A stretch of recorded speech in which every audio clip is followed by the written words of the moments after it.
Hello, my friends. Hi, how are you? My name is Natasha. I am so excited to be here with you today.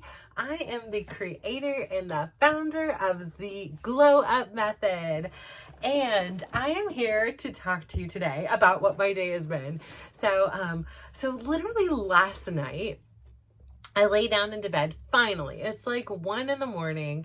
I'm exhausted. I've, been doing laundry, taking care of a sick kid, not really sick, but like physically unable to, like basically disabled right now.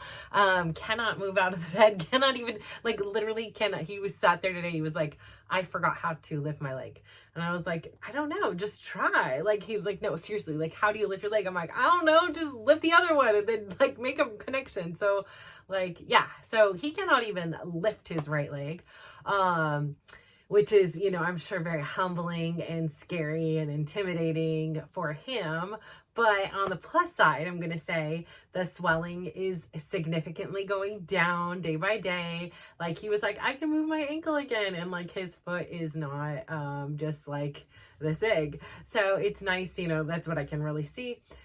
However, so like this morning before I go to the gym, I go in and check on him and I'm like, would you like to go to the bathroom or anything? Because it's only 5 minutes away and my older son is here. But, like I really would not like them to have to like navigate that, especially in the morning. He's very shaky. He still isn't eating well. So, this is not like the situation I want them to be, attempting fate on. So I go in and he was just like, telling me like, he was like, it's so weird. Last night I was like hot, but then I had the chills and I was like, oh no, that's a fever. And I was like, okay, that's a situation where you call mom and text mom. He's like, well, I was fine. Like I was sweating. I dried myself off and all this stuff. And I'm like, oh my God, I wish I would have known, And so then I'm in a panic and I was like, should I even bother going to the gym? And at this point he didn't have a fever. And so I was like, okay, well, I'm just going to go, if he needs me, I'm 5 minutes away. And so, but it's bothering me. It's like, okay, I'm, doing the math and this many days have gone by and he's still really not eating. And, I was just like, gosh, he's just really not a good surgery candidate. So this is just one and done. We're not doing surgery again. Like, he's over for his lifetime. This is it. But I'm in class and it's just bothering me. It's like, I'm doing the motions and usually I can tune things out. Like, I'm usually pretty good at like, I'm walking in, I'm leaving everything else out the door. I can pick it up once I leave the door, but I'm going to leave it out here for now. But I really just couldn't shake it today. It was really like eating at my soul. And like, so I did the motions and it was so nice actually to see some people because they were like, oh, because I came in like, again, I'm coming right in at the last second class starts and I'm leaving, as soon as it ends so that, my time away is minimized. And, so then I'm sitting there and I'm doing my class and I do, like I say, I can't just get this feeling out of my mind. So as soon as I leave, I call and I was like, hey, like, I don't know if this is normal or not. And I feel bad because like, you wouldn't think I'd be the mom of somebody who's had brain surgery, heart surgery, hernia surgeries, elbow surgeries, ear surgery, ACL surgery, like I've been through the gamut. So it's not like this is my first rodeo, but I feel very needy on this one. And I guess this is, if I take everybody else out of it, this is his first surgery. So I can't take it from that. It is not my first surgery supporting somebody. But it is his first surgery, but you have this like collection of knowledge and it's like, okay, I usually know what to do, but I'm like, I don't want to miss something because I'm like, I know what to do. So I'm like, it's just bothering me. So I'm going to call. And they were like, no, it's a good thing that you did call. And so then they tell me, okay, what we're going to need you to do is undo his brace and undo his bandages and check out the incision to make sure there's no infection. And I'm like, no, like this is not my powerhouse. Okay. Like I am good at support. I am good at doing this, but like, I am not really good at like seeing the like wounds of my kids. I don't know why it gives me an instant stomach ache. I honestly am not a fight or flight person. Like I'm usually a fight person. I'm not a flight person. For real, I feel like flighting. Like I want to faint. Like I'm like, it just sends the shivers up my spine. I don't know what it is.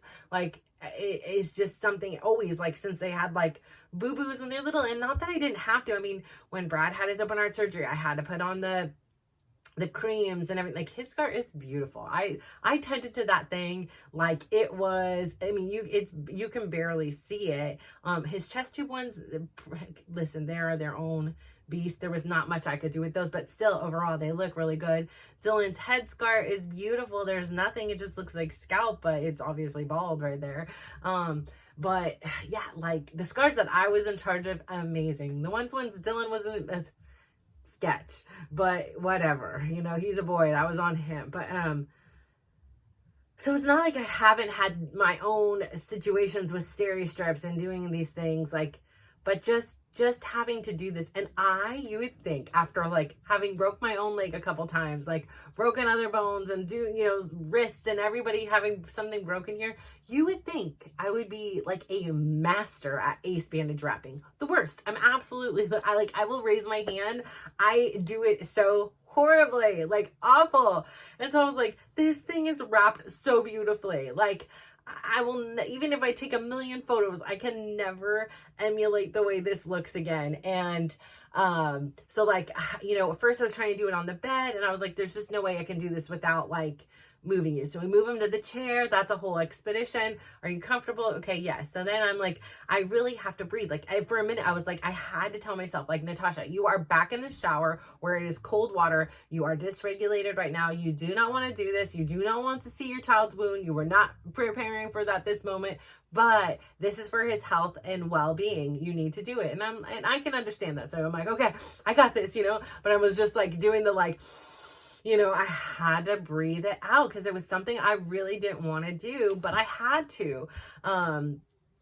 And so I get there and, I'm strategizing and I'm thinking, but I'm being calm, like before it'd be like this panic, like, oh, they say any of the pictures. And I was like, I was in a hurried, but I was like, I'm going to be calm. Like, I'm going to think about this and strategize. Okay. I'm going to unbuckle this. I tried something that didn't work. And then I considered, I'm like, okay, let me see, where does it end? And it ended at, the back of his hamstring. And I'm like, oh man, this is a tough spot, and to think like his leg can't move at all. And so to think that I need to rewrap this whole thing, and I'm not good at this, and I know my strengths and weaknesses.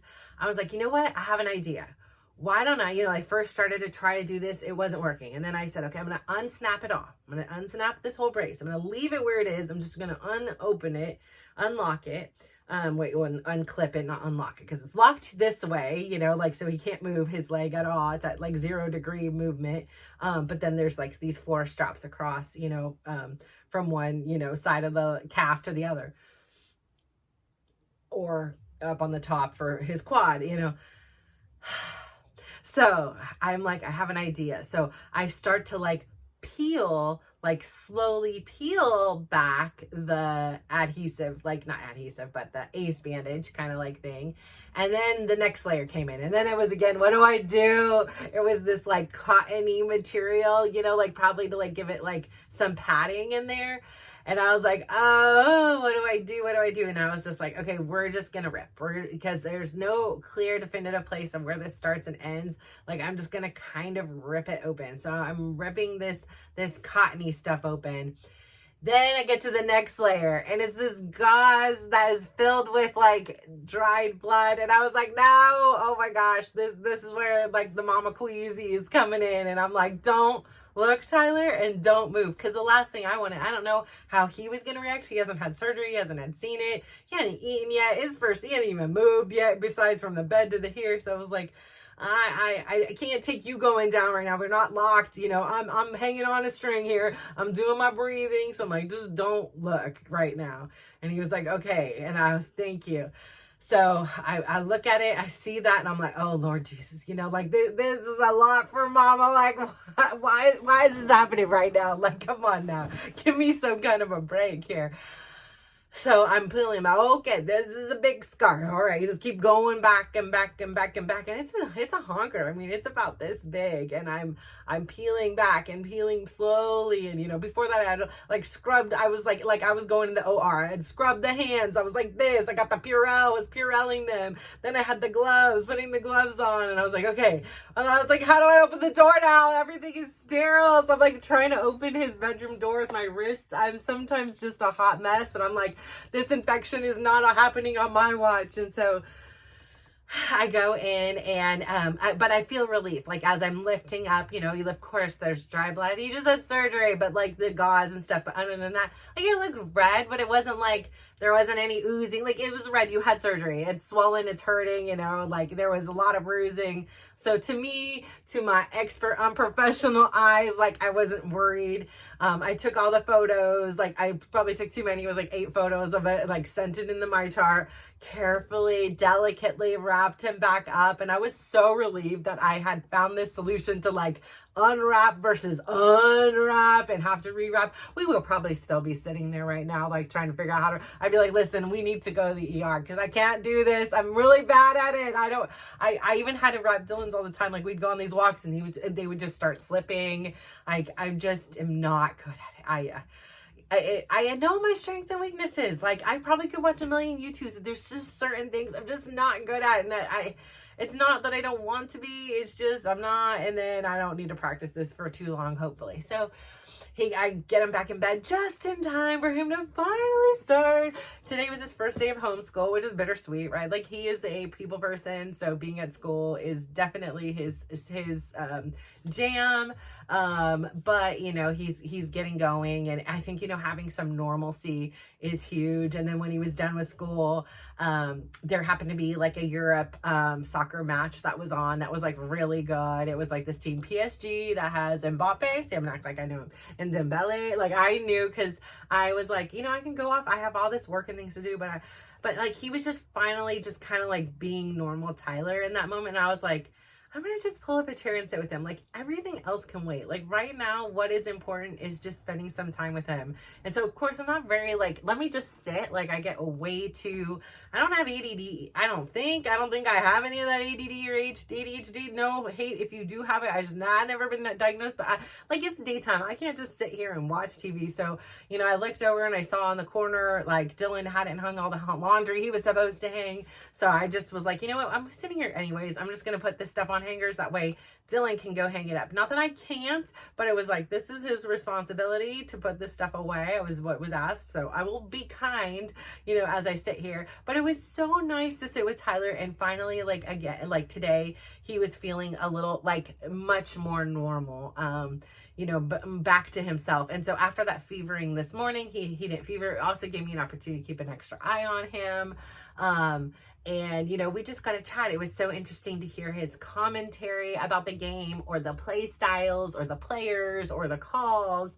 And so I really appreciated that time and my wisdom to say everything else in this world right now can wait. Like I'm going to sit here and enjoy this time just with my son, and it's not going to be in a doctor's office, and it's not going to be me telling him to, you know, do X, Y, or Z, or it's not going to be him in pain and asking for me to like rub his arm to help him get out of it. No, like we're just going to sit here like a normal mom and son, and we're going to watch some soccer. And so that's what we did. And, you know, I was asking him questions, and, you know, so it was really fun. He was giving me information, and I got this laundry stuff that's like been irritating me folded and done. And then, you know, so that was like really nice to be able to have that time with him after the week. It's been a week and a half. And I feel like I'm just like, I feel like I physically look drained. I like feel drained. And then like literally last night, so I never even got on this. So I get into bed and this like literally, I can't even believe this happened. I roll over to my side and I feel like a pull, a literal pull. And I don't even know like a lot about anatomy and body and where and what beyond like if somebody's hurt something somewhere. I'm very educated in what that is, but other than that I don't really know. And so I pull this muscle that like connects my hamstring and my glute together or something somewhere in that vicinity. Literal pain in the butt. I was like, oh my gosh, it was like a pulling and then burning. I was like, I do not have time to go down. Like, I get I am not perfectly taking care of myself. I am making up for like lost time these last couple days on my eating. I am definitely like overeating for those days that I didn't get to eat whatsoever. But I think, you know, old habits die hard. I find a lot of comfort and peace in eating, not necessarily the cooking and the cleaning part, but I do still find just some peace in that. And like I say, I'm going to just allow myself to indulge, because if that's the way I need to fuel myself right now, then go knock myself out like that. That's okay.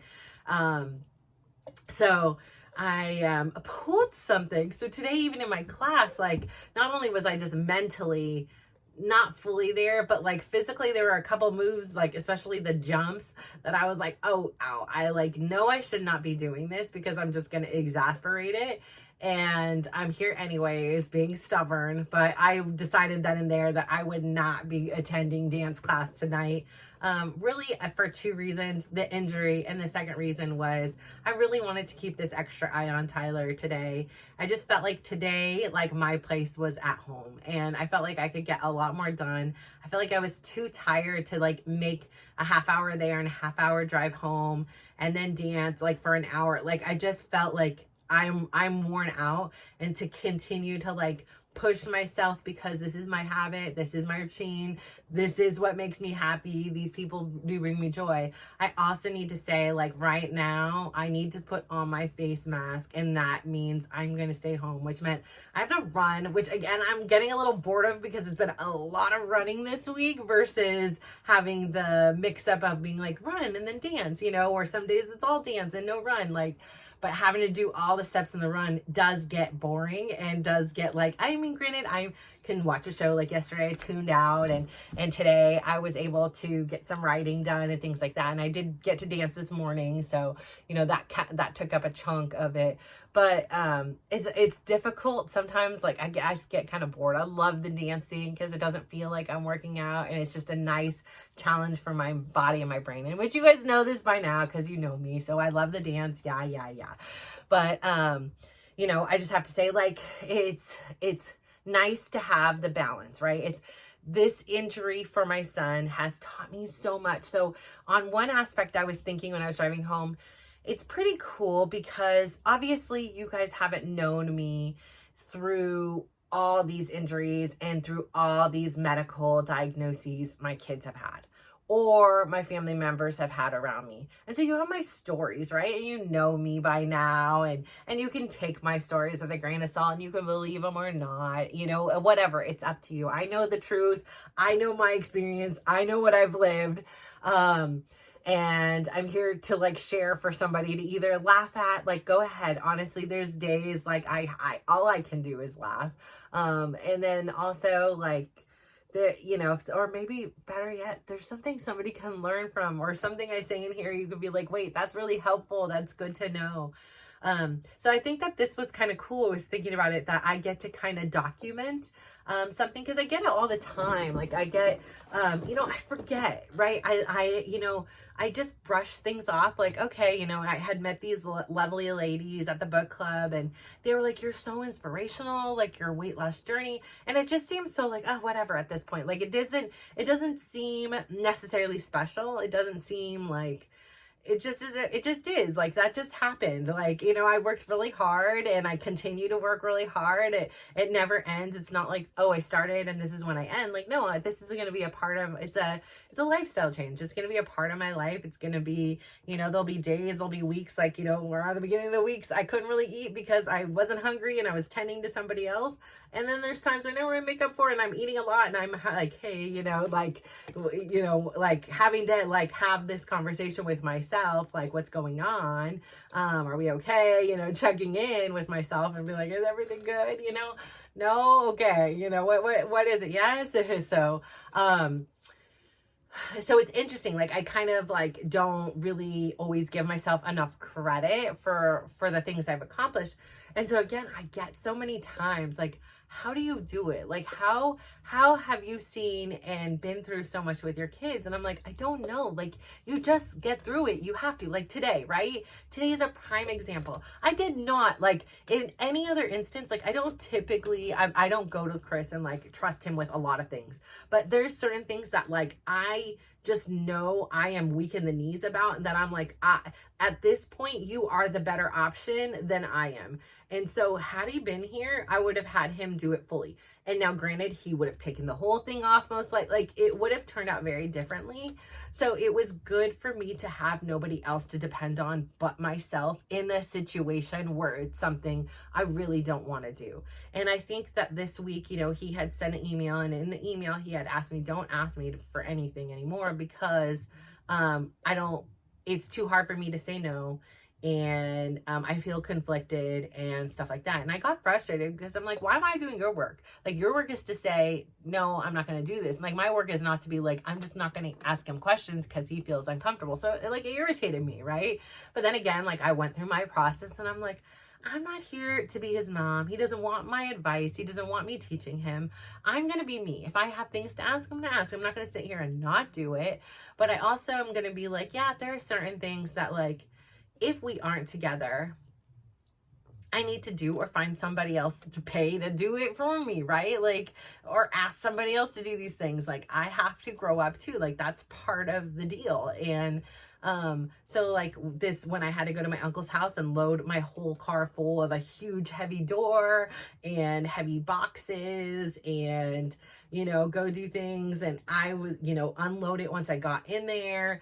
You know, I didn't want to do it, right? I wanted to be like, hey, can you go load the car for me? And I'm going to have to unload it later. And I was like, no, just do it yourself. Like, you can do it. You know, you don't want to, but do it. Like, and it gives me this sense of pride. So even today, like, as this great example, it's like, I didn't want to undo his bandage. I didn't want to see, like, I wasn't mentally prepared. Like, usually kind of like, okay, you know, this is going to happen. Like, I give myself a little self-talk, like, okay, today we're going to the doctors. There's a good chance they're going to take off the bandages. It's not going to be that bad. You know, like, I've hyped myself up enough to, like, tolerate what it's going to see. And then I'll be like, oh, it's not even that bad. Or, oh, that is worse than I thought it was. Like, oh, we will be taking a lot of care of that. We're going to get all the Medermas and the bio oil and the vitamin E's, and we're going to do massages. And, you know, like, I have the whole drill.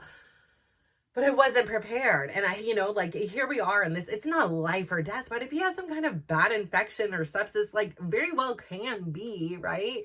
And so he's depending on me, and I just had to put on my big girl pants and do what I didn't want to do. And I think that that's part of, you know, the resiliency in having kids or parents or family members or friends that you're taking care of, because you find yourself in a lot of situations that you don't want to be in. Like with my aunt, when she was living here on hospice, like, I had to change her diaper. I had to see places in her body that she did not want me to see, right? She wanted her dignity. I was her niece, like, you know, but then she also knew it needed to be done. So it's like, you know, and I didn't want to do that. Like, you know, it's hard enough, like, to be doing everything mentally and emotionally you're doing. And then now this physical aspect, when I was not any shape except for round and out of shape. And so it was definitely an interesting challenge. And through all of these things, I think it's that pushing past that comfort zone. It's admitting in that moment, like, I really don't want to do this. Like, I don't. And it's not so much so that like sometimes, like, right, it's like a boundary, right? Like, I don't want to, like, I don't want to be crossing this and stuff. And it's interesting because it's like, you don't want to do it, but you have to in some weird way. And I guess you don't, but like, in my mind, like, I have to, like, if I want, I have to get the results I want. I don't have to, right? Like, I could just leave them and be like, we're going to wait till dad gets home. We're going to call 911. They're going to do it. Like, there are other options. There are. And I think me realizing that there are other options is also very, like, peaceful. Like, it gives me peace. It's like, I don't have resentment that I have to do it, because I know there's other options. I don't really have to do it. I'm choosing to do it.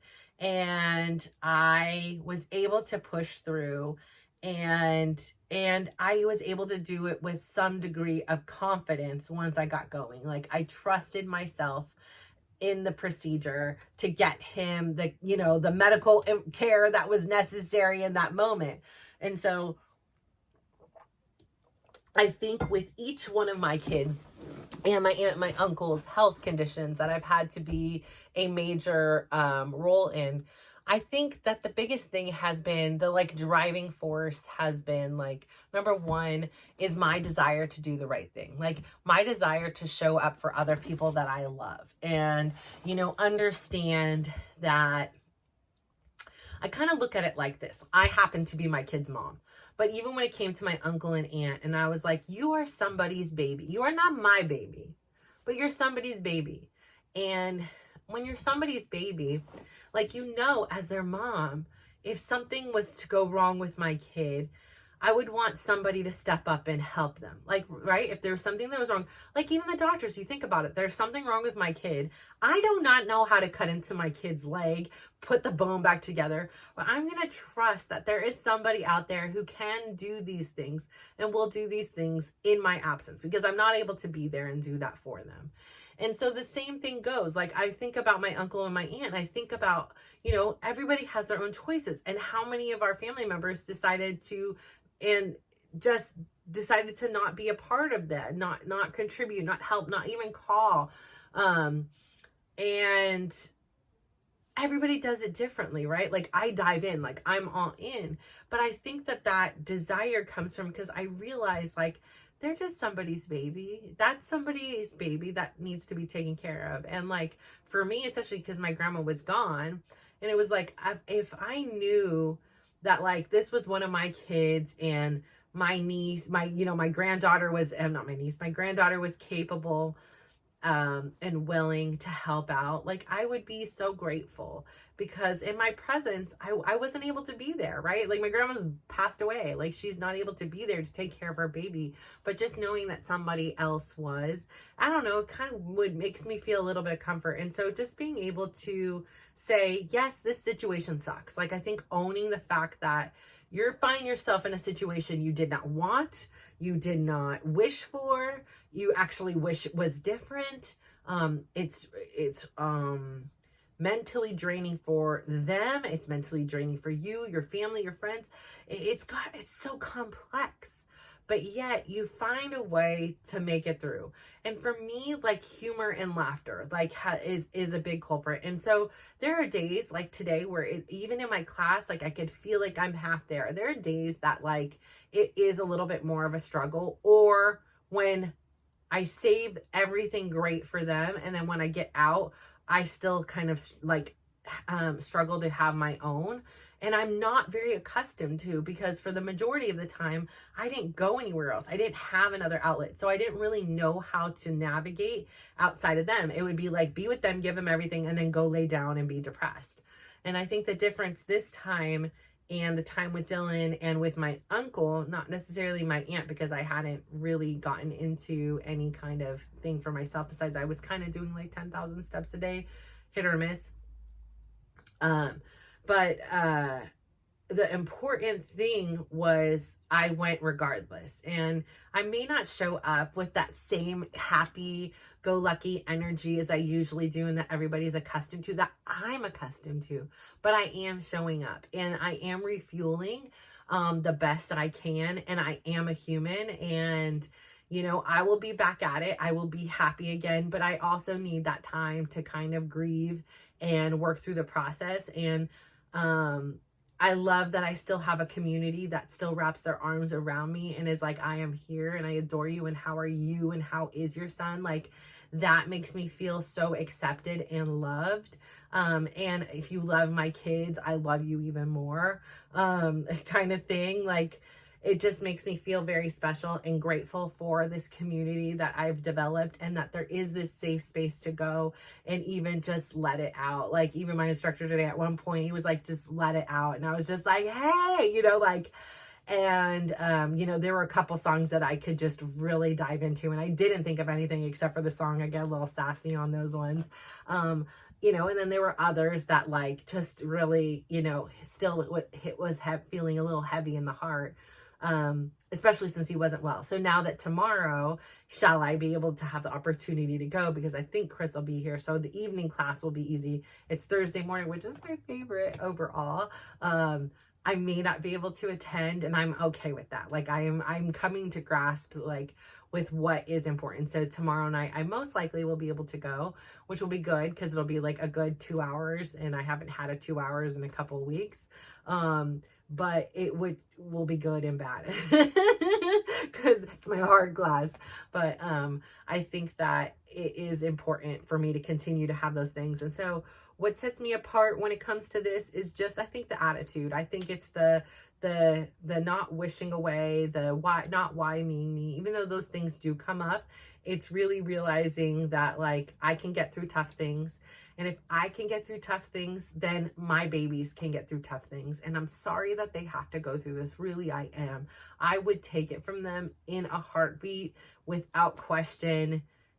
Like this, like, you know, I remember thinking so many times, like, I would give you my heart, I would give you my eyes, I would give you my non-allergies, I would give you my knees. I'd be in trouble because I would have already given my right knee away, but you know, maybe he could just use the left knee instead. I don't know. Like, I would give them my anything for them to be okay. But I guess if I do that, right, like that is enabling them. This is their journey, and there is a reason and a purpose for it. Yes, it sucks. And yes, it's terrible to sit on the sideline, but it's also beautiful. It's also beautiful to hear the revelations, like when he was like, I'm not going to nap anymore because I understand now how precious our bodies are, and that like you can lose it in a second. And so I don't want to waste any more time napping. I want to live. And like, you can't have that if I keep telling you. Like, that is something you realize on your own, and then you make those adjustments. So I'm so proud of my kids for their resilience and their sense of community amongst one another in these times of unfortunate situations. But as the resilient Russos always do, we will come back stronger than ever. We will have a story to tell, and he will turn these lemons into lemonade. I guarantee it. So thank you so much for tuning in. I am so grateful for you. I am so thankful for you listening. And for all you out there that are supporting somebody else, good for you. Put on that face mask. Do something really nice for you today. Give yourself some love. Give yourself some compassion. Know that you are absolutely amazing. What you are doing is not a requirement. It is a choice. And you are making such an amazing impact on somebody else's lives, if not many people's lives.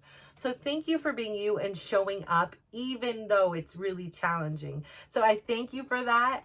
And if anybody hasn't told you today, I love you. And so have a wonderful, amazing day. And if you can, please go out there today, give somebody a big smile, give them a compliment, and just watch how they glow up. So thank you so much. Bye.